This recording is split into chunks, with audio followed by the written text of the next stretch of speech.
The sky turned black at midday. Not the gentle darkness of evening, but a suffocating wall of charcoal clouds that swallowed the sun whole. The temperature dropped so fast you could feel your breath crystallize before it left your lips. Within minutes, the wind began to scream. A high, endless wail that sounded almost human, almost like the earth itself was dying. This is how it happened. This is how a storm in the Ice Age could wipe out an entire band of humans in a single night. And this is the story of the ones who refused to die. 37 people huddled in a shallow cave on the edge of what we now call France.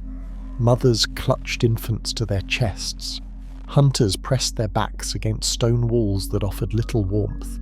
An old woman, her face mapped with wrinkles deeper than the cave itself, stared into the single fire burning at the center of their shelter. Her eyes reflected the flames, but behind them was something else: memory. She had seen storms before. She had survived 6 brutal winters, but this one felt different. Outside, the world was being erased. Snow didn't fall, it attacked. Horizontal sheets of ice-sharp crystals driven by winds that could knock a grown man off his feet. The temperature plunged to 20 degrees below zero, then 30, then 40. At those temperatures, exposed skin freezes in minutes. Your fingers turn black. Your lungs burn with every breath. Death doesn't come quickly. It comes slowly, stealing warmth degree by degree, until your heart simply forgets how to beat. But here's what makes this story remarkable. These people didn't have down jackets or central heating. They didn't have weather apps warning them the storm was coming. They had animal skins stitched with bone needles. They had fire. They had each other. And somehow, impossibly, they made it through the night. How? That's the question that has haunted archaeologists for decades. When we dig up Ice Age sites, when we find the remains of shelters and hearths and carefully stored food, we're not just uncovering artifacts, we're uncovering proof of human genius under pressure. Because here's the truth that nobody talks about. Our ancestors were smarter than we give them credit for.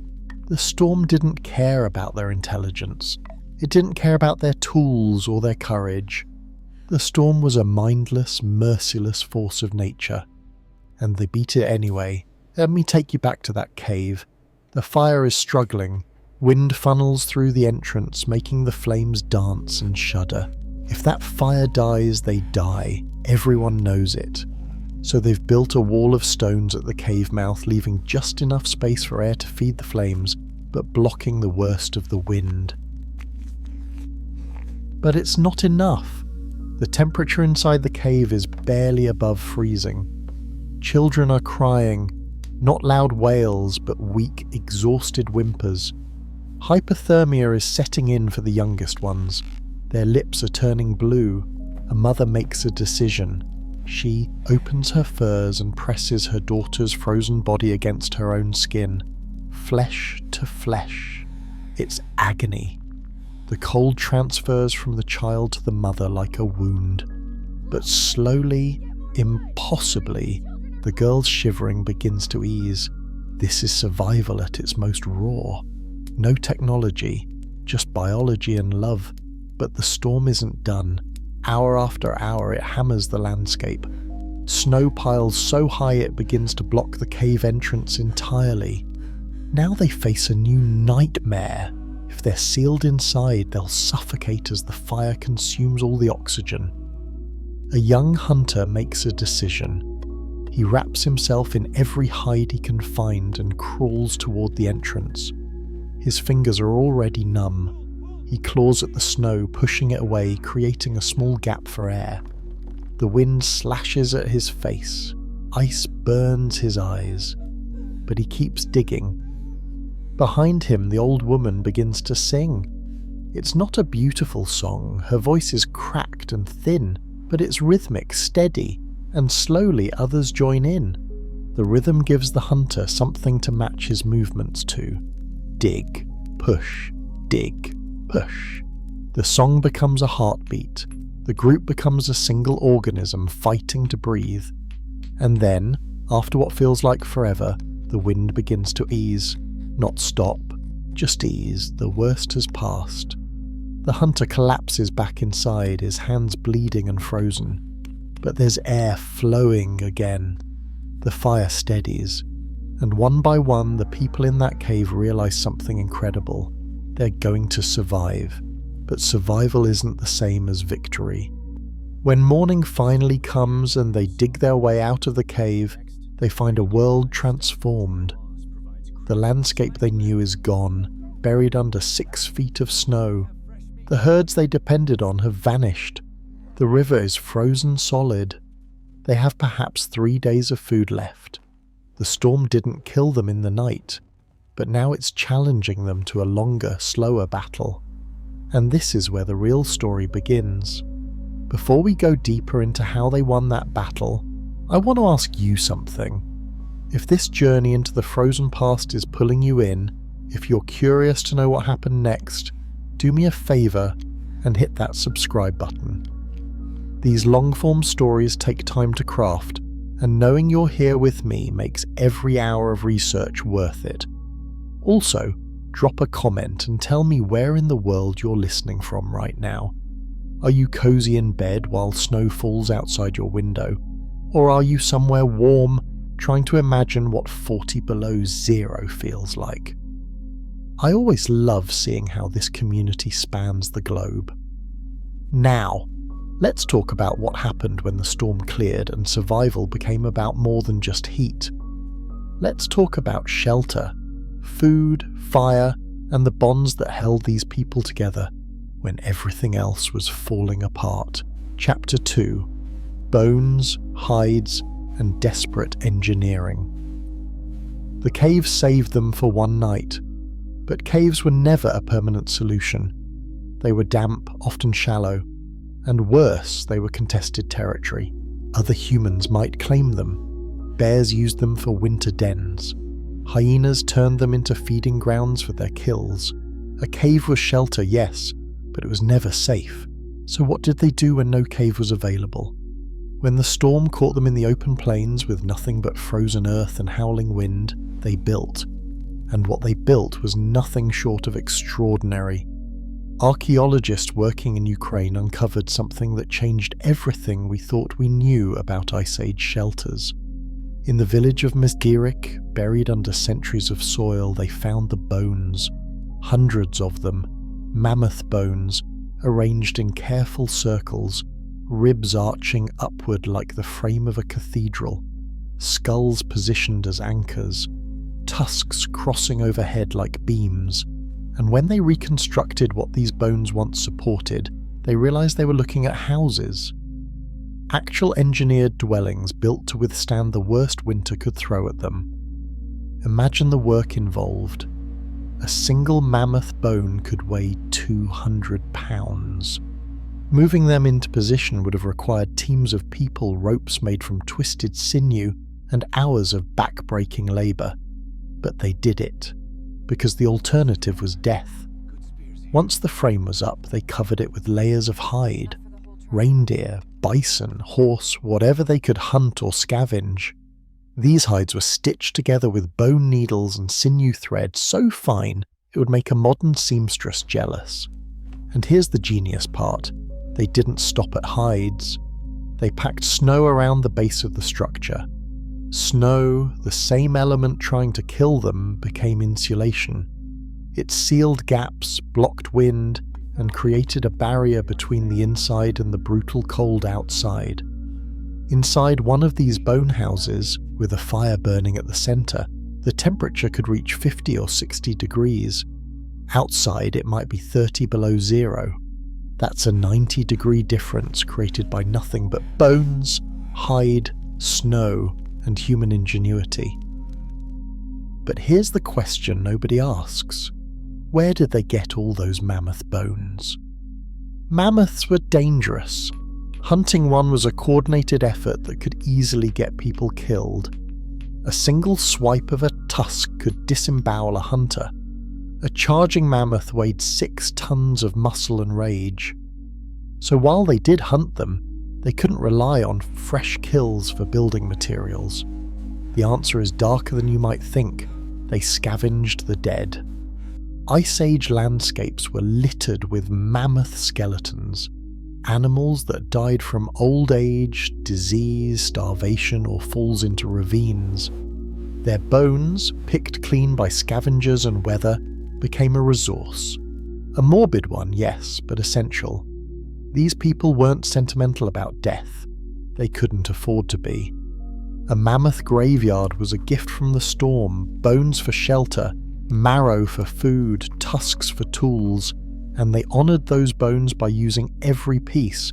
But not everyone lived near mammoth graveyards. So what did you do if you were caught in a storm on Mon? The open plains with no bones, no cave, no shelter at all, you dug, snow pits saved lives. If you're ever caught in a blizzard with no other options, remembering this technique could save you even today. You dig down into a snowdrift, carving out a small cave. The snow around you becomes insulation. Your body heat, trapped in that tiny space, raises the temperature just enough to keep you alive. It's not comfortable. You're lying in a frozen hole, breathing shallow to conserve oxygen, praying the snow doesn't collapse and bury you. But it works. Archaeological evidence shows that Ice Age humans understood this. We found remains of temporary shelters that were little more than depressions in the earth, lined with whatever materials were available. Grass, moss, branches, anything to create a barrier between their bodies and the frozen ground. Because here's something modern people forget. Cold doesn't just come from the air. It comes from below. The ground in winter is a heat thief. Lie directly on the frozen earth and it will drain the warmth from your body faster than wind ever could. That's why bedding mattered. Layers of hide, dried grass and a moss created a mattress that insulated from below. The difference between sleeping on that and sleeping on bare ground could be the difference between waking up and not waking up at all. Now let's talk about the social side of shelter. Because building a mammoth bone house wasn't a solo project. It required cooperation on a scale that tells us something profound about Ice Age society. Everyone had a role. Hunters brought in bones and hides.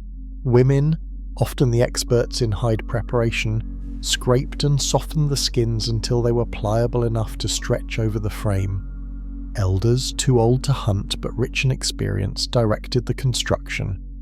Where to place the bones for maximum stability, how to angle the hides to shed snow, which direction to face the entrance to avoid the worst winds. And children? They helped too, gathering moss for insulation, fetching water to wet the sinew before stitching. Even the smallest hands had work to do, because in a storm idleness was dangerous. Keeping everyone busy kept spirits up. It gave purpose, and purpose in the face of a storm that wanted to crush you was survival. But here's the controversial part nobody likes to talk about. Not every shelter succeeded. Not every group made it through the storm. And when a shelter failed, when the frame collapsed or the fire went out or the food ran out, decisions had to be made. Terrible decisions. Who stays warm and who doesn't? Who eats and who goes without? In extreme cold, with resources stretched to the breaking point, the weakest members of the group became liabilities. The elderly who could no longer contribute. Infants who cried and consumed precious calories without giving anything back. We have archaeological evidence of selective burial practices, graves where only certain members of a group were honoured while others were left exposed. What does that tell us? It tells us that survival in the Ice Age wasn't always noble. Sometimes it was brutal. Sometimes it required choices that would haunt the survivors for the rest of their lives. But those choices kept the group alive, and the group, once it survived, remembered. They refined their techniques, built stronger shelters, stored more food, prepared better for the next storm. Each tragedy became a lesson, Each loss became knowledge passed down through generations. And that's why when we look at these mammoth bone houses today, we shouldn't just see impressive engineering. We should see the ghosts of every person who didn't make it, every mistake that taught the survivors how to do better next time. The storm was a teacher, and its lessons were written in bones. Chapter 3: The Fire That Must Never Die. Fire wasn't just survival, it was religion. Think about it. In a world of frozen darkness, fire was the only thing that said no to the cold. It was magic you could hold in your hands. Feed it wood and it grew, starve it and it died. Treat it carelessly and it could consume everything you loved. But tend it with respect and it would keep you alive through the longest night. Ice Age humans understood this in their bones. Fire was never taken for granted. It was worshipped, protected, and passed down like a sacred inheritance. But here's what most people don't understand. Starting a fire in Ice Age conditions was incredibly difficult. We're not talking about flicking a lighter or striking a match. We're talking about creating a spark in sub-zero temperatures with frozen fingers, in howling wind, with damp tinder. It could take hours, and if you failed, you died, so they didn't let it go out.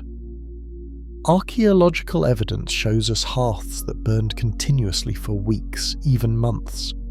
Layers of ash build up in the same spot compressed over time, telling us that these fires were tended day and night in shifts. Someone was always awake, always watching, always ready to add another piece of wood or bone. Because here's the nightmare scenario. You're deep in a storm. Everyone is exhausted. The fire has burned down to coals. Just for a moment you think, I'll close my eyes, just for a moment. And you do, and when you wake, the fire is out. The coals are cold, and now you have to restart it in the middle of a blizzard with the temperature 40 below zero. That's not a setback. That's a death sentence. So they developed systems. Fire watchers who took shifts. Children trained from a young age to recognize when flames needed feeding. Elders whose sole job during storms was to sit by the hearth and guard it like treasure. But even with all that care, fires sometimes went out. Weather found a way. Wind shifted, snow melted and dripped onto coals. A moment of carelessness, a log that rolled wrong, and suddenly you're in darkness and cold. That's when the real test began. The race. To restart the flame before hypothermia set in, they used flint and pyrite. Strike them together and you get a spark. Sounds simple, but in practice, especially in cold, damp conditions, it's brutally hard. Your hands shake from the cold, making your strikes unsteady. The spark is tiny, barely visible, and it has to land on tinder dry enough to catch. Tinder was everything. They used dried grass, shredded bark, and cattail fluff. But the real prize was tinder fungus, Fomes fomentarius, a mushroom that grows on dead trees. When dried and prepared correctly, it catches sparks easily and smoulders for hours. You could carry it with you, a piece of the sun tucked into a pouch, ready to birth fire whenever you needed it. But what if even that failed? What if your tinder was damp, your pyrite lost, your flint cracked? Then you borrowed fire from your neighbours, if you were lucky enough to have neighbours, and if they were generous enough to share.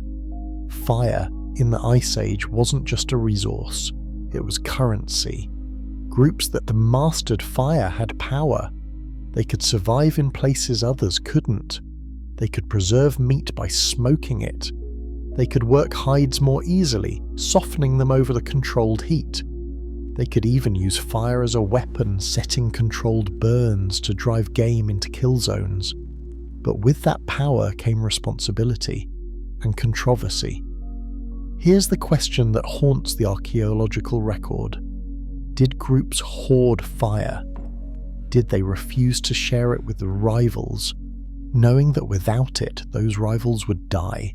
We'll never know for certain, but we do know that not all Ice Age groups survived. We find the remains of camps that were abandoned suddenly, hearths gone cold, bodies left behind. Were these groups that lost their fire and couldn't restart it? Were they victims of storms so fierce that even fire couldn't save them? Or were they groups that begged for embers from neighbours and were refused? The thought is chilling, but it's worth considering, because fire was survival. And in the depths of winter, when your own family was starving, when your own children were freezing, would you give fire to strangers? It's the kind of moral question that makes us uncomfortable, but our ancestors faced it, and their choices, whatever they were, shaped who survived and who didn't. Now, let's talk about the relationship between fire and food. Because fire wasn't just warmth, it was the key to making the impossible edible. Raw meat in winter freezes solid. Try chewing that, and you might crack a tooth. But cook it over fire and it becomes soft, digestible and safer. Parasites that could kill you die in the heat. Nutrients become easier to absorb. Even bones, when roasted and cracked open, release marrow rich in fat and calories. But here's where it gets interesting. Fire also preserved food. Smoking meat over low flames dried it out, making it last for weeks instead of days. In a storm when hunting was impossible, that smoked meat was the difference between survival and starvation. And they didn't stop at meat. Roots and tubers, which were bitter and tough when raw, became edible when roasted in ashes. Even tree bark in desperate times could be scraped off, dried, and ground into a flour-like substance that, when mixed with water and cooked over fire, created a paste that at least filled your stomach. The storm made them creative. It forced them to see food in everything, and fire made that creativity possible. But fire also demanded sacrifice. We found skeletal remains from Ice Age sites showing lung damage consistent with smoke inhalation. Inside those mammoth bone shelters, ventilation was tricky. Let in too much air and the fire died, or the cold flooded in. Seal it too tight and the smoke built up, choking everyone inside. They had to find balance, and not everyone did. Some groups died from carbon monoxide poisoning, falling asleep around the fire and simply never waking up. Others developed chronic respiratory illnesses that weakened them over time. Fire gave long life, but it also took it. And yet, despite the danger, despite the difficulty, despite the constant vigilance it required, they never stopped tending the flames. Because fire was more than heat or light or cooked food. It was hope. As long as the fire burned, they were alive. As long as the flames danced, the storm hadn't won. And when the wind howled its worst and the cold pressed in like a living thing trying to smother them, they gathered around the fire and told stories. Stories of ancestors who survived worse. Stories of summers that would come again. Stories that reminded them why survival mattered. The fire lit their faces, and in those flickering shadows they saw themselves not as victims of the storm, but as warriors fighting it. One log at a time, one spark at a time, one breath at a time. That fire tended with hands that refuse to give up is why we're here today. Chapter 4. When the food runs out, hunger is a slow violence. It doesn't announce itself with drama. It creeps in, quiet and patient, stealing strength one day at a time. In the Ice Age, a winter storm didn't just bring cold, it brought famine. Herds migrated away from the snow. Rivers froze, cutting off fish. Plants died back, buried under drifts. And suddenly the people who had felt secure with their stores of dried meat and fat found themselves rationing. 1 meal a day, then 1 meal every other day, then scraps, and then nothing. This is the part of the Ice Age survival story that nobody wants to talk about. The part where the choices become impossible, where survival stops being heroic and starts being horrific. Let's be clear, our ancestors ate anything that could provide calories. Marrow scraped from bones that had already been boiled 3 times. Sinew chewed until it broke down. Hide softened in boiling water until they could be consumed. Even stomach contents from animals, partially digested plant matter were eaten because they offered something, anything, to quiet the screaming hunger. But sometimes even that wasn't enough. And then came the question that no one wanted to ask. What do we do when one of us dies? Cannibalism. The word makes us recoil. It violates one of our deepest taboos. But in the Ice Age, in the grip of a storm that wouldn't end, with children starving and adults too weak to hunt, that taboo faced its ultimate test. We have evidence, not abundant, but enough to know it happened. Bones with cut marks that indicate defleshing, skulls cracked open to access the brain, remains that were processed exactly like animal bones, efficiently and without ceremony. Some archaeologists argue these are burial practices, not cannibalism, sky burials where bodies were exposed and later collected. But others point to the patterns, the way the bones were broken, the locations of the cuts, the placement in hearths where they were burned for marrow. The truth is uncomfortable. Sometimes survival meant eating the dead. But here's the question that keeps me awake at night. Did they eat the already dead, or did they decide who would die? We don't have clear answers, but we do know that in extreme starvation, humans make calculations. The elderly who could no longer contribute, infants who consumed calories but offered nothing back, the injured who would never hunt again. In a world where every mouthful of food was a choice between life and death, those calculations became unbearable necessities. Some groups may have practiced cenocide, the deliberate abandonment or killing of the elderly during resource shortages. It's documented in later cultures facing similar pressures. We'd like to think Ice Age humans were above such brutality, but the archaeological record doesn't support that comfort.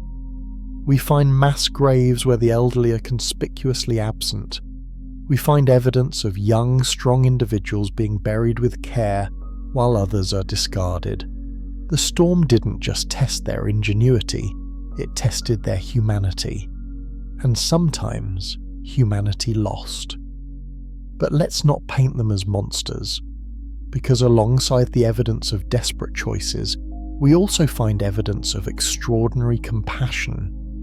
Individuals with severe disabilities who survived for years, decades even, meaning the group cared for them despite the cost. Elderly people with worn teeth and arthritis who were still given food and shelter long past their ability to contribute labour. These people faced impossible choices. Sometimes they chose cruelty, sometimes they chose kindness. Often they chose both in the same week around the same fire. What does that tell us? It tells us that survival isn't simple. It's not heroic speeches and noble sacrifices. It's hunger that makes you consider things you never thought you'd consider. It's watching someone you love grow weaker and having to decide if the food in your hand goes to them or to the child who might live longer. The storm stripped away civilization. What remained was raw human nature. And human nature, it turns out, is neither purely good nor purely evil. It's complicated. It's messy.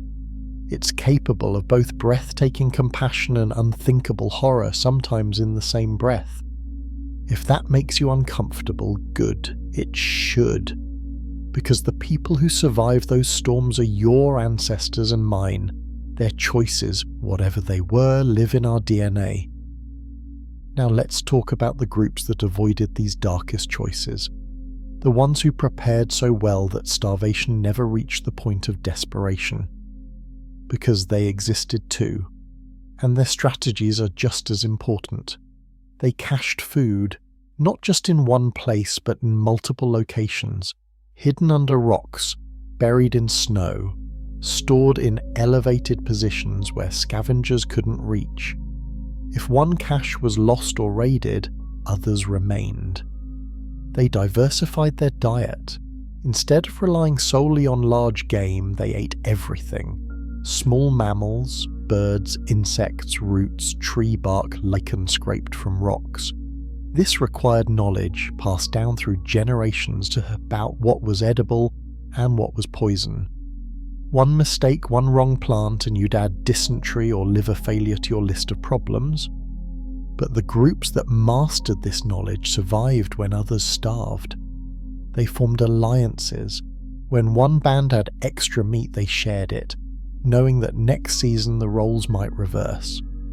These alliances were formalized through rituals, marriages, and exchange of gifts, a shell necklace from the coast, an obsidian blade from the mountains.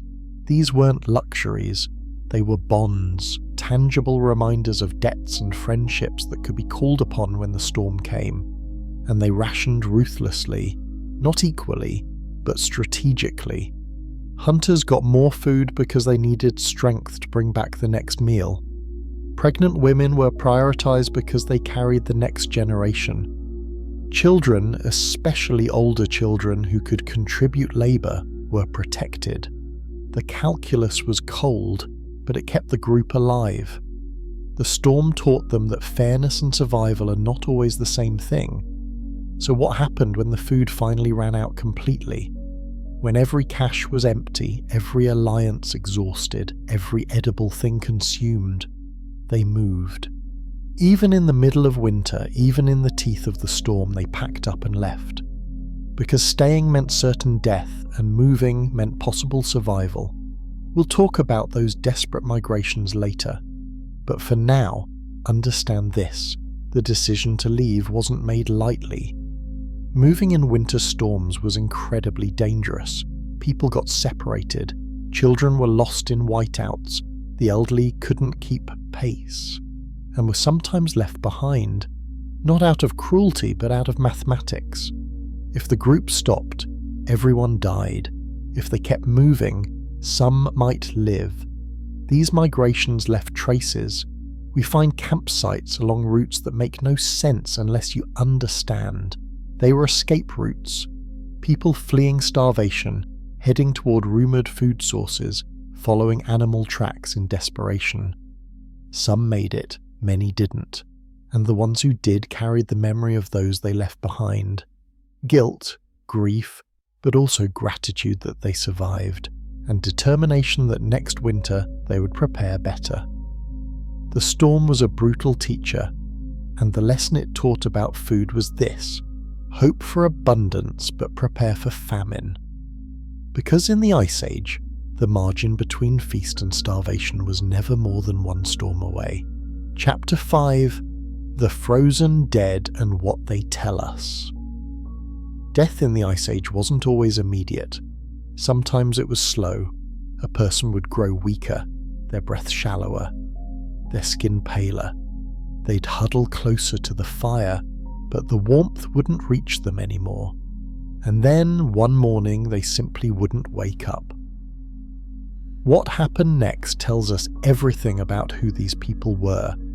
Archaeological excavations reveal burial practices that are remarkably sophisticated. Bodies arranged carefully, sometimes in fetal positions suggesting a return to the womb. Ochre sprinkled over the remains, that red pigment that might have symbolized blood, life, or rebirth. Grave goods placed nearby, tools, shells, beads, and food offerings. These weren't people who viewed death as an end. They saw it as a transition, and they honoured it. But not everyone was buried with care, and that's where the mysteries begin. Some bodies show signs of violent death. Crushed skulls, embedded stone points, bones with fractures that never healed. Were these victims of intergroup conflict? Raids during storms when desperation made neighbours into enemies? Or were they executed by their own group for reasons we can only guess at? Here's a chilling possibility. Some may have been sacrificed, offered to the storm itself, or to whatever spirits they believed controlled it. We have no direct evidence of Ice Age human sacrifice, but we have evidence of ritual killings in later prehistoric periods, and we have bones that don't fit any other explanation. Individuals killed deliberately, their bodies placed in unusual positions, surrounded by objects that suggest ceremony rather than casual violence. What if, when the storm raged too long, when the food ran out and the fire grew weak, someone had to appease the gods? What if they believed that giving one life might save the rest? It's speculation, but it's based on patterns we see in later cultures facing similar pressures, and it forces us to ask uncomfortable questions about what survival might have cost. Now let's talk about the bodies that weren't buried at all, the ones left exposed to the elements, picked clean by scavengers scattered by wind and time. Why? Some archaeologists believe these were outsiders, strangers who died within sight of a group but weren't granted burial because they weren't kin. Others suggest these were individuals who violated taboos, exiled in death as they may have been in life. But there's a darker possibility. These might be the bodies no one had the strength to bury. Imagine a storm so fierce, a group so weakened by hunger and cold, that when someone died, they simply didn't have the energy to dig through frozen ground. So the body was dragged outside, left to the wind, and forgotten. That thought haunts me, because it means the survival we celebrate came at the cost of rituals abandoned, dignity sacrificed, humanity eroded by the sheer weight of trying to stay alive. But the frozen dead also give us gifts of knowledge. Bodies preserved in permafrost or glacial ice offer snapshots of Ice Age life in astonishing detail. We found remains with stomach contents intact, telling us exactly what they ate in their final meals, clothing still wrapped around frozen limbs, showing us how hides were stitched and layered, even hair preserved well enough to analyze for diet, health and genetic relationships.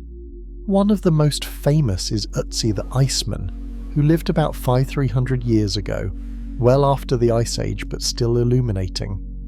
His body, found frozen in the Alps, revealed tattoos, a copper axe, woven grass shoes, and evidence of a violent death. He was murdered, an arrow in his back, and left to die alone in the mountains. What storms did he face before that final betrayal? What winters did he survive only to be killed by his own kind? The frozen dead from earlier periods tell similar stories, bodies with evidence of chronic malnutrition, showing that survival was always precarious. Bones with healed fractures, proving that groups cared for their injured even when resources were scarce, and teeth worn down to nubs from a lifetime of chewing tough, gritty food, a testament to the daily struggle of eating enough to live. But here's the mystery that keeps archaeologists awake at night. We find far fewer Ice Age burials than we should. Given the population estimates, given the length of time humans lived through the Ice Age, we should be finding thousands more bodies. So where are they? Some were lost to time, eroded by rivers, scattered by glaciers, or simply decomposed beyond recognition. But others may tell a different story. If many Ice Age dead were exposed rather than buried, if their bones were scattered by scavengers and weather, then the archaeological record would look exactly like it does: sparse, incomplete, and frustratingly silent. What if the burials we do find represent the exceptions, not the rule? What if most people, when they died, were simply left behind as the group moved on? That's not cruelty, that's survival. In a storm, when staying means death, you can't afford to linger over the dead. You mourn, yes, you remember, but you keep moving. And maybe that's the most important lesson the frozen dead teach us. Survival in the Ice Age required a relationship with death that was intimate and unsentimental. Death wasn't an aberration. It was a constant companion. You saw it in the eyes of the starving. You felt it in the cold that never quite left your bones. You watched it take the weak, the young, the old, and still you fought. Because even knowing that death was waiting, even seeing it take those you loved, you chose to believe that tomorrow might be different, that the storm might pass, that the sun might return. The frozen dead are proof that sometimes death won.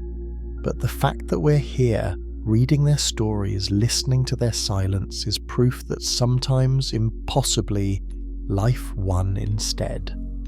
Chapter 6. Children of the Storm. Children changed everything. They were hope and burden, future and fragility, all wrapped in tiny bodies that demanded warmth and food the group could barely spare. In the Ice Age, childhood was not the protected, extended phase we know today. You grew up fast, or you didn't grow up at all. By age 5, you were contributing, gathering firewood, helping scrape hides, watching younger siblings. By age 10, you might be learning to hunt, to sow, to read the sky for signs of storms. By 15, you were an adult in every way that mattered. But infancy were perilous. We estimate that infant mortality in the Ice Age was brutally high. Perhaps 30 to 40% of children died before their first birthday. Malnutrition, disease, cold, accidents, any of these could claim a life that had barely begun. And in the grip of a winter storm, those odds got even worse. Imagine being a mother in a mammoth bone shelter, the storm howling outside, your infant struggling to breathe in the smoke-filled air. You hold her against your skin, willing your body heat into hers. But she's so small, so fragile, and the cold is so relentless. You haven't eaten in 2 days because the food went to the hunters and the older children. Your milk is drying up, and you know with a certainty that breaks your heart that if the storm doesn't end soon, your daughter will die. What do you do? Do you beg for more food, knowing it might mean someone else starves? Do you nurse her even though your body has nothing left to give? Do you hold her close and whisper songs to her, pretending that love alone can keep death away? These were not hypothetical questions. These were real decisions made by real women in real storms. And we know from the bones that sometimes the answer was, you did everything you could and it wasn't enough. But we also know that sometimes, miraculously, it was. Because we find children who survived against incredible odds. Children with evidence of severe malnutrition who lived long enough to grow into adults. Children with healed fractures and disabilities who were cared for, protected, and valued. One of the most moving discoveries is the Neanderthal child found in Spain, who suffered from a congenital disorder that would have left them severely disabled. They lived to around age 5. In a harsh environment, that's extraordinary. It means the group fed this child, carried them, protected them, even though they contributed nothing to survival. That's not cold calculation, that's love, but love didn't always win. And here's where the story gets uncomfortable again. We have evidence suggesting that in the worst storms, in the depths of famine, some groups practiced infanticide. Not out of cruelty, but out of desperate mathematics. An infant who couldn't survive on their own, who drained resources without contributing, could doom the entire group. Better to lose one life than 10. Better to make the unbearable choice than to watch everyone starve. We don't like to think about this. We want our ancestors to be noble, to sacrifice themselves for their children, and many did. But nobility is a luxury of abundance. In scarcity, survival requires calculations that haunt those who make them. And it wasn't always the newborns. Sometimes it was the older children, the ones old enough to understand what was happening. Imagine being told at age 7 that you were slowing the group down, that the storm was too fierce, the journey too long, and they couldn't carry you anymore. Did they leave those children behind? Did they make it quick? Or did they try desperately to save them, only to find that desperation wasn't enough? We'll never know the details, but we know it happened, because we find remains of children who died alone, far from any camp, in conditions that suggest they were abandoned. That's the storm at its cruelest, not just taking lives, but forcing people to make choices that destroyed their own humanity in the name of survival. But let's not end this chapter in darkness, because children were also the reason people fought so hard. They were the future. The promise that even if you didn't survive, something of you would. Imagine a father weak from hunger venturing into a blizzard to hunt because his daughter needed food. The storm could kill him. He knew that. But if he didn't try, she would die for certain. So he wrapped himself in hides, gripped his spear, and stepped into the white fury. Some of those fathers didn't come back. Their bodies are out there somewhere, frozen under centuries of ice, but some did, and the children they fed grew up to tell stories about them, stories of bravery, of sacrifice, of love that was stronger than the storm. Those stories weren't just entertainment, they were lessons.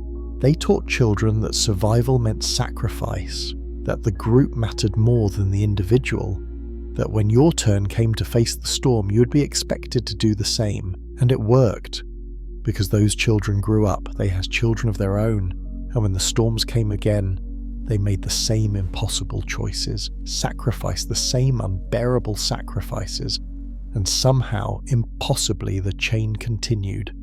We're part of that chain. Every one of us is descended from children who survived storms that should have killed them, children who were held close on freezing nights, children who were fed when there was barely enough food, children who grew up knowing that life was precious and fragile and worth fighting for. That's the legacy of the storm. Not just suffering, but the fierce, unbreakable determination to protect the next generation, even when it seemed impossible. Even when the cost was everything.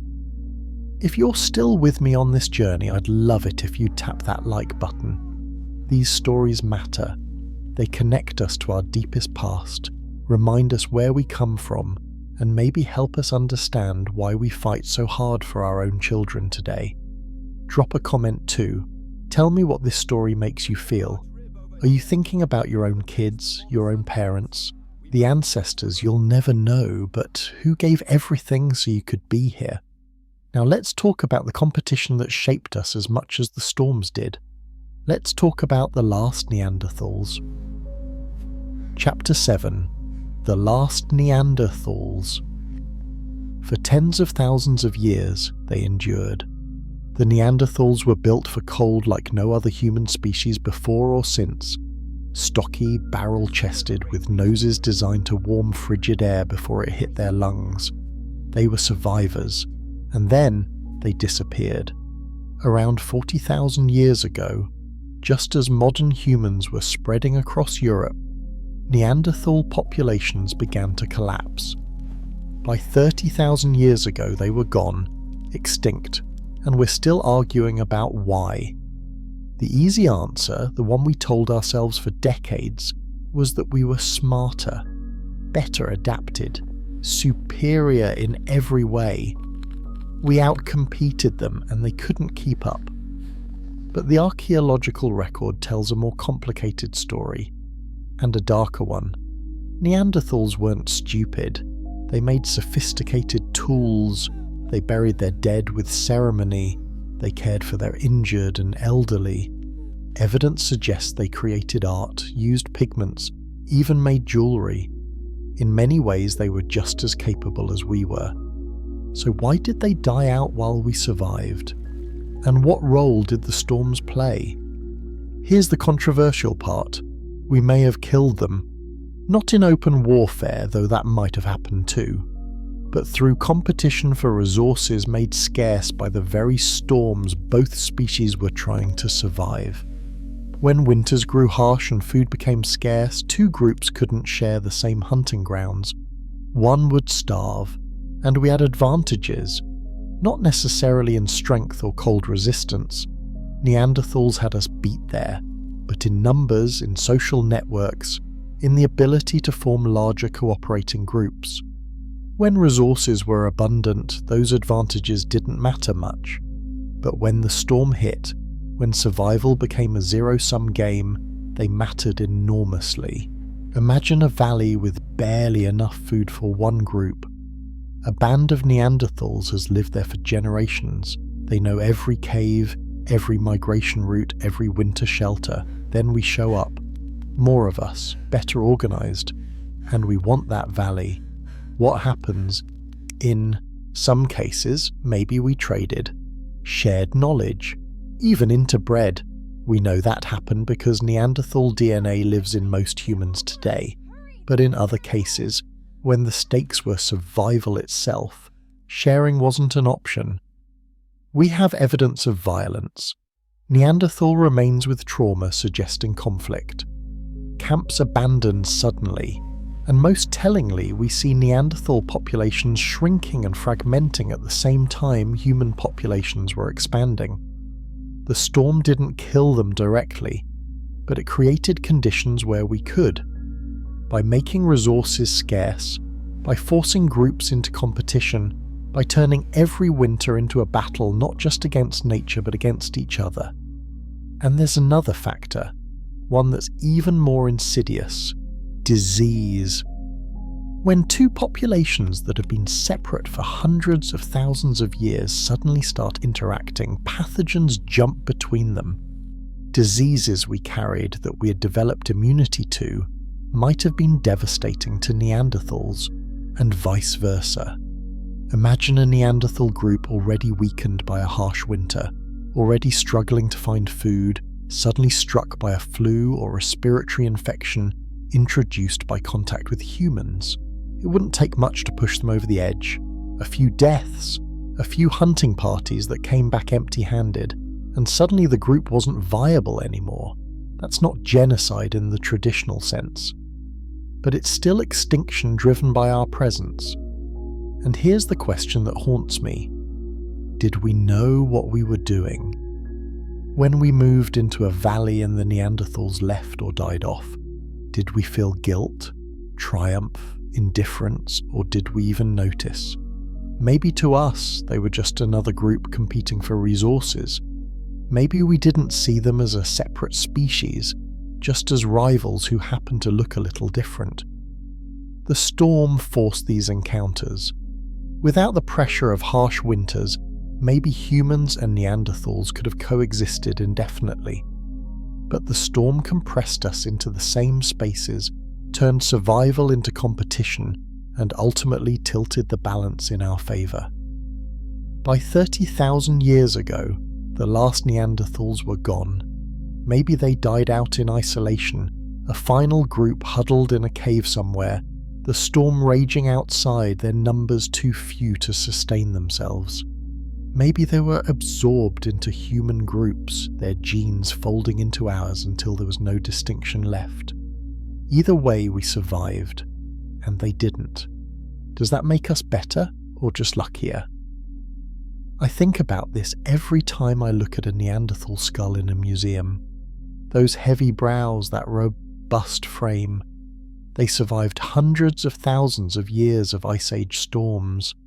They were shaped by cold in ways we never were, and yet when we arrived, they couldn't adapt fast enough to survive us too. The storm tested both species. We both passed. But only one of us made it to the end. And that's the brutal truth of Ice Age survival.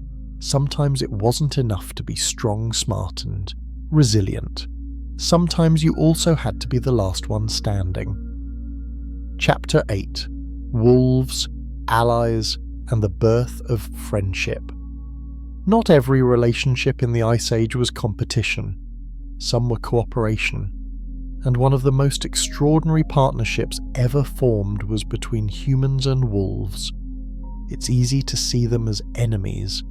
Wolves competed for the same prey we did.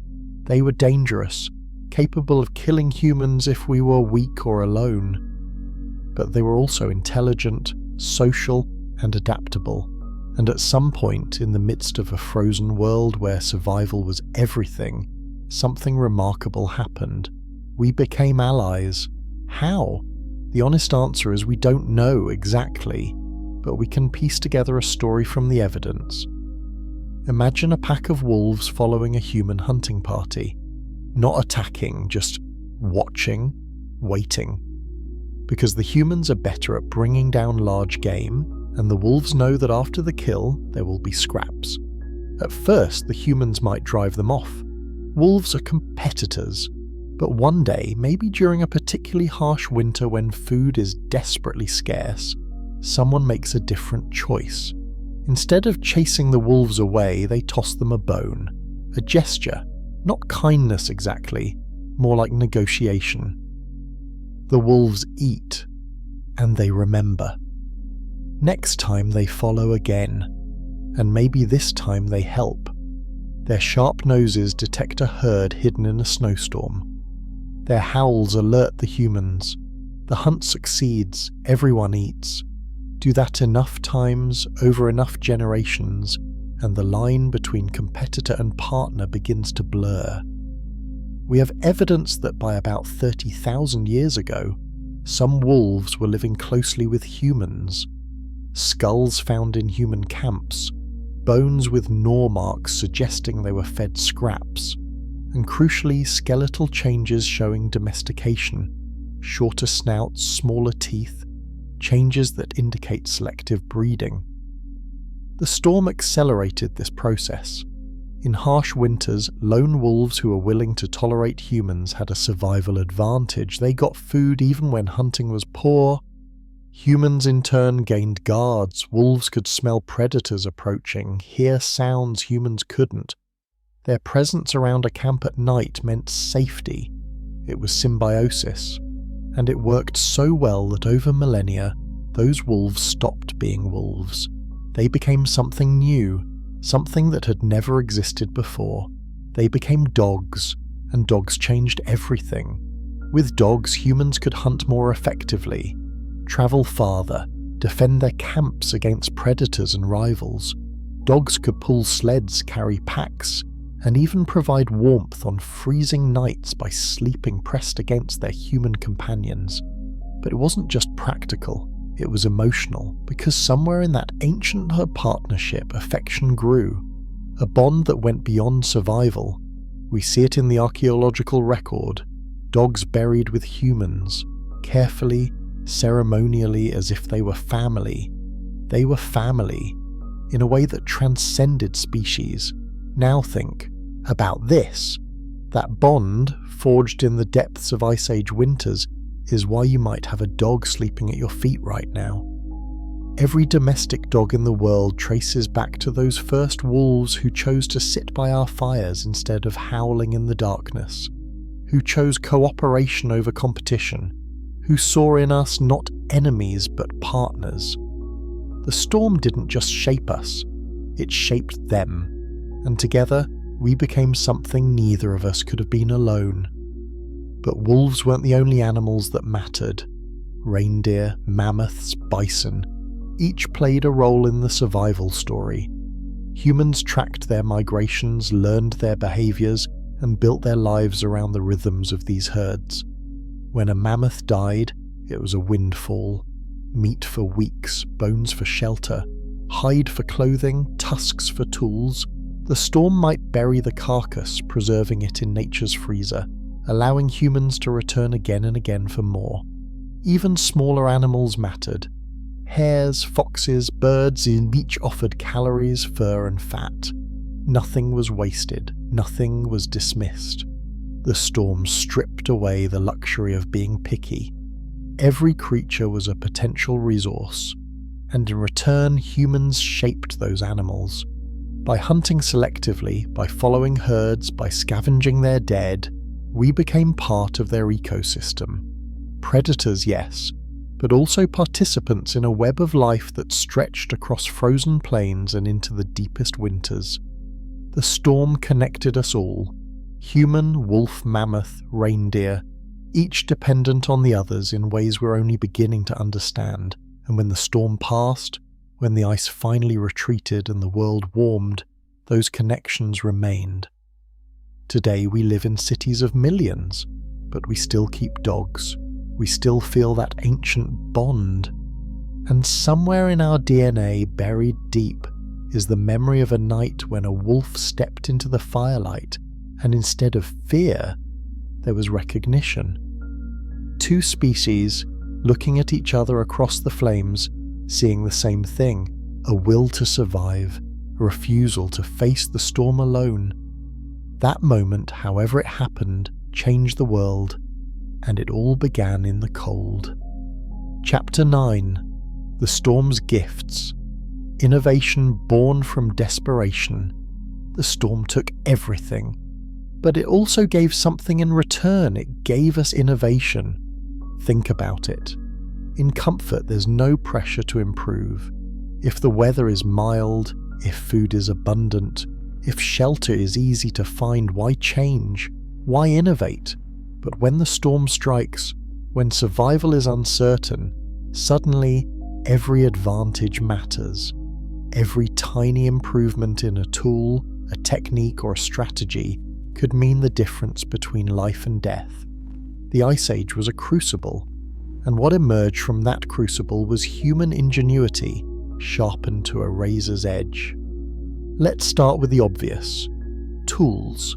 Flint knapping, shaping stone into blades, was already ancient by the Ice Age. But storms forced refinement. Blades became thinner, sharper, more specialized. Scrapers for hides, points for spears, burins for carving bone. Each tool designed for a specific task, each representing generations of experimentation and improvement. But the real breakthrough wasn't the tools themselves, it was the hafting.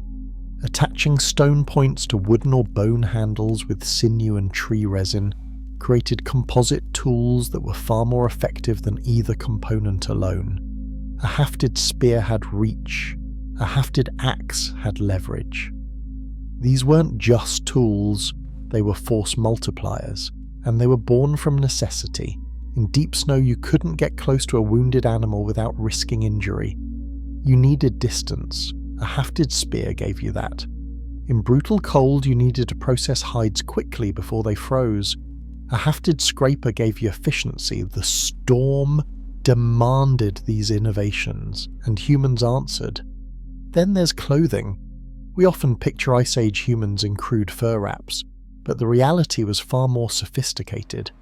They stitched tailored garments using bone needles so fine you'd swear they came from a factory. They layered hides for insulation. They created boots with waterproof outer layers and insulating inner layers. They even stitched hoods and mittens. We know this because we found the needles, thousands of them, delicate with tiny drilled eyes for thread. Each one represents hours of labour, choosing the right bone, grinding it down, drilling the eye without cracking it. Why go to all that effort? Because stitched clothing was survival. A poorly made coat with gaps and loose seams meant frostbite. A well-made coat meant you could hunt, work, and sleep without freezing. The difference was everything. And here's the controversial part. This innovation may have been why Homo sapiens survived and Neanderthals didn't. Neanderthals had stocky, cold-adapted bodies. They could tolerate cold better than we could, but there's little evidence they developed sophisticated, tailored clothing. They may have relied more on their physiology than their technology. We did the opposite. Our bodies weren't as cold-adapted, so we compensated with better clothing. And in the long run, technology beat biology. Because you can improve a coat, you can't improve your body fast enough to survive a storm. But clothing wasn't the only textile innovation. Cordage, twisted fibers made into rope, was a game changer. With rope you could build better shelters, lash tools together, create nets for fishing, and even make snares for trapping animals. Rope seems simple, but making it requires understanding fiber properties, tension, and braiding techniques. It's engineering. and the storm demanded it, because a shelter without lashing blew apart. A tool without binding came apart at the worst moment. Rope was invisible infrastructure that made everything else possible. Then there's preservation. Smoking meat, drying fish, rendering fat. These weren't luxuries. They were survival strategies invented because the storm made fresh food unreliable. You couldn't count on hunting successfully every day, so you preserved what you caught, turning abundance into insurance. But preservation required fire control, low, steady heat for smoking, careful timing to prevent spoilage, knowledge of which woods imparted the best flavour and longest shelf life. This wasn't instinct, it was science, learned through trial and error over generations, and the storm punished errors. Spoiled meat could kill through food poisoning. Improperly preserved fat could go rancid. But groups that mastered preservation survived when others starved. Let's talk about shelter innovation. Those mammoth bone houses weren't built on the first try. Early attempts probably collapsed, leaked, failed to hold heat, but each failure taught a lesson. Bones needed to be anchored deeper. Hides needed to overlap. Entrances needed windbreaks. Over generations, these lessons accumulated into architectural knowledge. Not written down, of course, but passed through demonstration and memory. An elder showing a young person how to angle bones for maximum stability. A mother teaching her daughter which hides made the best roofing. The storm tested every design. Only what worked survived, and what worked was refined, improved, and passed on. Even fire-starting techniques evolved. The earliest methods, friction-based fire starting, were incredibly labour-intensive. But at some point, someone discovered that striking pyrite against flint created sparks hot enough to ignite tinder. That discovery was revolutionary. Suddenly, starting fire became faster, more reliable. You could restart a dead fire in minutes instead of hours. Who made that discovery? We'll never know, but I imagine it was during a storm when the fire had gone out and someone cold was striking stones together, trying anything, everything to get warmth back. And then a spark, a tiny, miraculous spark. And in that moment, the world changed. Because fire starting wasn't just survival, it was power. Groups that could make fire quickly had an advantage over those who couldn't. They could migrate more freely, knowing they could restart fire at the next camp. They could take risks because the safety net of fire was always available. The storm gave us that gift. Not directly, but through the pressure it applied. Through the countless moments when innovation was the only thing standing between survival and death. And here's the beautiful, terrifying truth. We're still doing it. Every time we face a crisis, every time survival is threatened, we innovate, we invent, we adapt. That impulse, that refusal to accept defeat, is Ice Age instinct. It's written into our DNA because our ancestors who had it survived, and those who didn't became bones buried under ice. The storm didn't just threaten us, it made us. Chapter 10. Songs in the Darkness. In the cold, when the fire burned low and the wind howled like a living thing, they sang. Not because it changed anything, not because it made the storm stop or the food appear, but because it reminded them they were human, and humans sing. Music in the Ice Age wasn't entertainment, it was survival, a lullaby to calm a terrified child, a chant to coordinate the rhythm of hide scraping, a dirge to honour the dead. Each song was functional, but it was also more than that. It was proof that even in the depths of winter, beauty still existed. We've found their instruments. Bone flutes carved from bird wings, hollow and delicate, with carefully drilled holes for fingering. Some are over 40,000 years old. When archaeologists play them, they produce haunting, breathy notes. Not complex melodies, but unmistakably music. Imagine the first person who carved one of those flutes. They were sitting in a shelter, maybe bored, maybe grieving, and though they picked up a hollow bone, blew across it, heard a note, and thought, I can make this better. So they carved holes, experimented with placement, tuned it until the notes felt right. Why? What drove them to spend hours creating something that didn't directly aid survival? The answer, I think, is that it did aid survival, just not in the way a spear or a hide does. Music fed something inside them, something that hunger and cold couldn't kill. The need to create, to express, to connect. Because music wasn't solitary, it was communal. When someone played a flute, others listened. When someone started a chant, others joined in.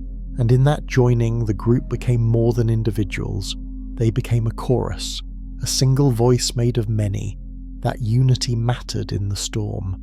When spirits were low, when fear threatened to tear the group apart, music pulled them back together. It said, we are still here. We are still us. Drums too, though we have less direct evidence of them. But stretched hide over a hollow log or a bone frame makes a drum almost automatically. And rhythm is universal. Every culture that has ever existed has drumming. It's in our heartbeat, in our footsteps, in the way we breathe. During storms, drumming could coordinate labour. Scraping hides to a beat, pounding grain in rhythm, it made tedious work tolerable, and it created a soundscape that drowned out the storm, replacing its chaos with human-made order. Singing was even more powerful, because singing requires breath, and breath is life. When you sing, you prove you're alive, and when you sing together, you prove the group is alive.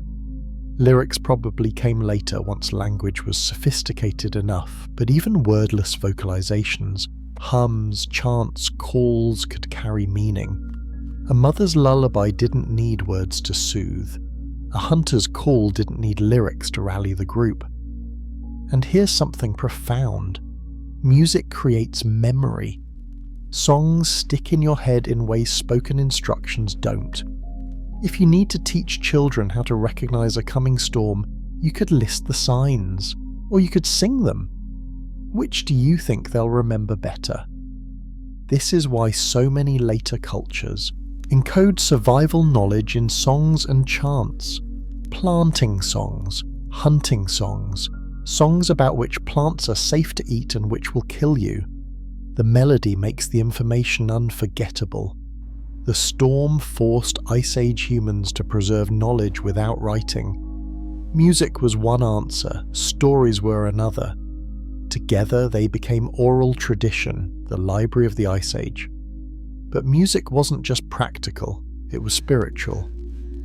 We found evidence of ritual behaviour in Ice Age sites. Deliberately placed objects, pigment use, structured spaces. And where there's ritual, there's almost always music. Maybe they sang to the storm, trying to appease it. Maybe they drummed to drive away evil spirits. Maybe they believed that the right song, sung the right way, could bring the sun back from its winter hiding. We don't know their beliefs, but we know they had them, because humans can't help it. When faced with forces beyond our control, we create stories and rituals to make sense of them. And music is the language of ritual. Imagine a group gathered around the fire, the storm raging outside. An elder begins to sing, a slow, mournful tune. Others join in, their voices blending. The children stop crying, the adults stop fidgeting. For a few minutes there's peace. Not because the storm has stopped, but because the music has created a space where the storm doesn't matter. That space was sacred. It was where hope lived, where memory lived, where humanity in its purest form pushed back against the void. And when the storm finally passed, when they emerged into the light, blinking and weak, What did they do? They sang again. A different song this time. A song of survival, of gratitude, of defiance. We survived. We are still here. That song echoes through time. Every culture has it in one form or another. The song of survival. And it began in the Ice Age, in the darkness, when people sang because singing was the only thing they had left to prove they were more than animals huddling against the cold. If you've made it this far in the story, you're part of that tradition. You're listening, just as your ancestors did, to the voice of someone trying to make sense of the past. And in a way, that's music too. The rhythm of words, the melody of story, the connection across time. Before we move into the final chapters, I'd love if you'd share this with someone who might need to hear it. A friend who loves history, a family member who's facing their own storm. Because stories like songs are meant to be shared, that's how they survive. Now, let's talk about the journeys, the desperate, impossible migrations that storms forced upon our ancestors. Chapter 11, The Long March. When staying means death. Sometimes the storm didn't end, it just paused. And in that pause, a terrible truth became clear. There was no food left. The herds were gone, the caches were empty, and if the group stayed, they would die. So they walked, in the middle of winter, through snow that came up to their waists, across frozen rivers that might crack beneath their weight, into unknown territory where other groups might kill them for trespassing. They walked because walking was the only choice left. These migrations weren't planned expeditions, they were desperate flights. Picture a band of 30 people, children crying, elders struggling to keep pace, everyone weak from hunger. They carry what they can, hides for warmth, tools for hunting, embers wrapped in bark to restart fire. Everything else is left behind, shelters they built, caches they prepared, all abandoned, because things can be replaced, lives cannot. We can trace these migrations archaeologically. Campsites along routes that make no sense unless you understand they were escape routes. Groups fleeing starvation, following rumors of food, chasing herds that had moved south, and the routes were treacherous. Rivers had to be crossed. In winter, that meant walking across ice and hoping it held. Imagine the fear. You've never crossed this river in winter before. You don't know how thick the ice is, but the alternative is turning back to certain starvation. So you step onto the ice. It groans beneath you. You freeze listening, and then you keep walking. Sometimes the ice held, sometimes it didn't. We find remains of people who fell through, swept away by freezing currents, their bodies carried downstream to be buried in silt. Mountains, too, were obstacles. Passes that were easy in summer became death traps in winter. Avalanches, whiteouts, cliffs hidden under snow. One wrong step and you were gone. And yet people crossed them, because on the other side there might be food, there might be survival. But the hardest part wasn't the terrain, it was the people who couldn't keep up. Children too weak to walk were carried, but eventually carriers grew the too weak themselves. The elderly, already struggling, fell behind, and the group faced a choice: wait and let everyone starve, or keep moving and leave the slowest behind. We don't have records of these decisions, but we have bones, remains of individuals who died alone, far from any camp. Were they abandoned, or did they choose to stay behind, knowing their presence was slowing the group?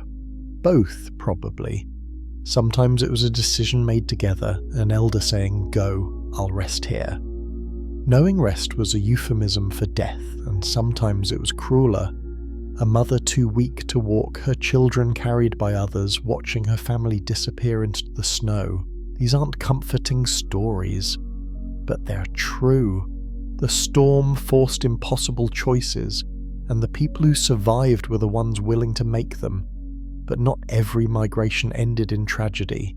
Some groups found what they were looking for, a valley sheltered from the wind, a frozen lake with ice thick enough to walk on but thin enough to break through for fishing, a herd of reindeer weak from the winter that could be hunted, and when they found it, they stopped. They built new shelters, restarted their lives, and vowed never to be caught unprepared again. These migrations did something else too. They spread knowledge. When groups moved, they encountered others. Sometimes these encounters were hostile, competition for scarce resources, but other times they were cooperative, trading information, sharing techniques, intermarrying to strengthen alliances. A group from the north might teach a group from the south how to hunt seals through ice holes. In return, they'd learn how to identify edible roots buried under snow. Each encounter was an exchange, and each exchange made both groups stronger. Over time, these migrations wove a web across the Ice Age world, knowledge spreading like a slow-moving wildfire. Innovations travelling hundreds of miles, carried by people fleeing storms. The storm, in trying to kill us, inadvertently connected us. It pushed us into each other's paths, forced us to interact, cooperate and learn. And out of that chaos, something remarkable emerged. A proto-global human culture. Not uniform, but connected. Groups separated by vast distances sharing similar tools, similar techniques, similar stories. Because the storm didn't care about borders, it pushed everyone into the same direction, towards survival, and those who survived did so by learning from each other. But let's not romanticize it. These migrations were brutal. The majority of people who set out on desperate winter journeys probably didn't make it. We find their bones scattered across the landscape, markers of ambition and desperation, of hope that wasn't enough. And yet, some did make it, enough to keep the population alive, enough to eventually colonize the entire world.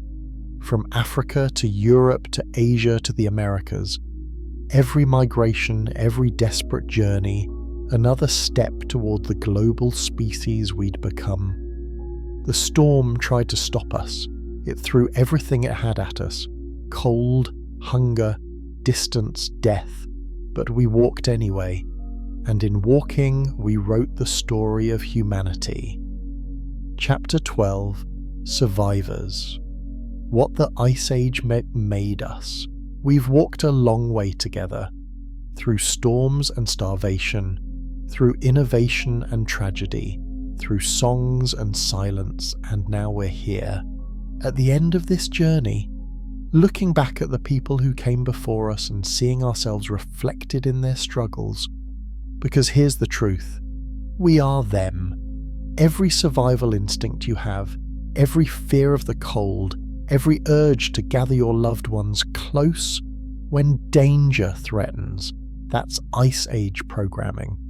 It's written into your DNA because your ancestors had it, and those who didn't became bones under the ice. The storm shaped us, not just physically, though it did that too, but psychologically, culturally. It taught us that survival isn't about being the strongest or the smartest. It's about being the most adaptable, the most cooperative, the most willing to try something new when the old ways aren't working. It taught us to plan ahead, to store food for winter, to build shelters before the storm arrives, to listen to elders who remember the last time things got this bad. These aren't abstract virtues. They're survival strategies refined over thousands of years in the crucible of the Ice Age. It taught us the value of community, that you can't survive alone, that the group is stronger than the individual, that sometimes survival means sacrifice and the people who survive are the ones willing to make it. And it taught us to create, to sing in the darkness, to paint on cave walls, to carve beauty from bone, because survival isn't just staying alive, it's staying human, and humans create. When we look at modern society, we see those lessons everywhere. We still gather around fires, even if they're now electric or gas. We still tell stories, even if they're on screens instead of cave walls. We still prepare for winter, even if it's just buying extra food at the grocery store. The tools have changed, the scale has changed, but the instincts are the same. The Ice Age is still inside us, and that's not always comfortable, because the Ice Age also gave us our worst instincts. The tribalism that makes us suspicious of outsiders, the willingness to hoard resources when we're afraid, the capacity for violence when we feel threatened. These aren't bugs, they're features. In the Ice Age, they kept people alive. Being suspicious of strangers made sense when strangers might kill you for your food. Hoarding resources made sense when scarcity was constant. Violence made sense when the alternative was your family starving. But we don't live in the Ice Age anymore, and instincts that saved lives then can ruin them now. That's the challenge we face. How do we honour the lessons of the past while building a future that transcends them? I don't have an answer, but I think the first step is understanding where we came from, recognising that our fears and flaws aren't moral failings, they're survival adaptations, and adaptations can be changed. We learn to survive the Ice Age by adapting. Maybe we can learn to survive modernity the same way. But before we close, let's go back to that cave one more time, the one we started in. 37 people huddled against the storm. Do you remember them? They survived that night, and the next, and the next, and eventually the storm passed. The sun returned, the herds came back, life went on, but they never forgot. The memory of that storm stayed with them.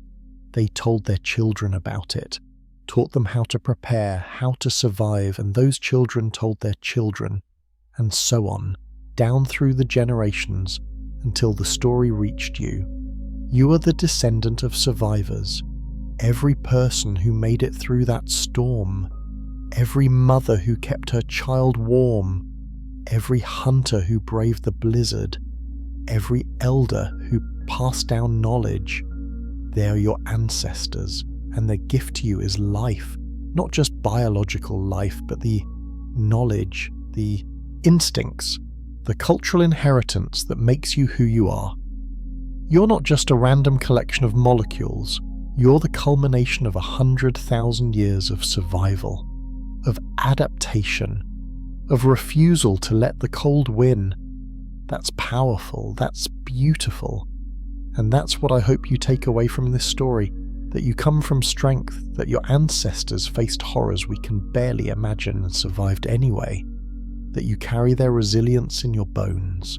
So the next time you face your own storm, metaphorical or literal, remember them. Remember the people who sang in the darkness, who shared their last meal, who walked through the snow until their feet bled because the alternative was death.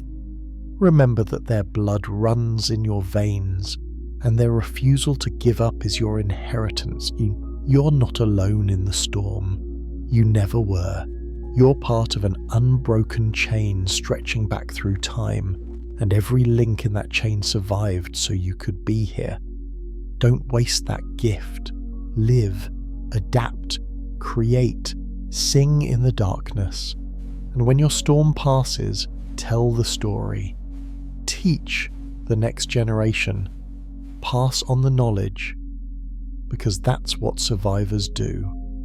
Before I let you go, I want to thank you for staying with me through this long journey, for caring about these ancient stories, for being part of this community of time travelers who look backward to understand who we are. If this story moved you, please subscribe. There are more journeys ahead, more stories to tell, more connections to make between the Ice Age and now, and I'd love to have you along for the next one. Drop a comment too. Tell me where you are in the world, what time it is, what the weather is like. Are you cozy and warm, or are you facing your own kind of storm?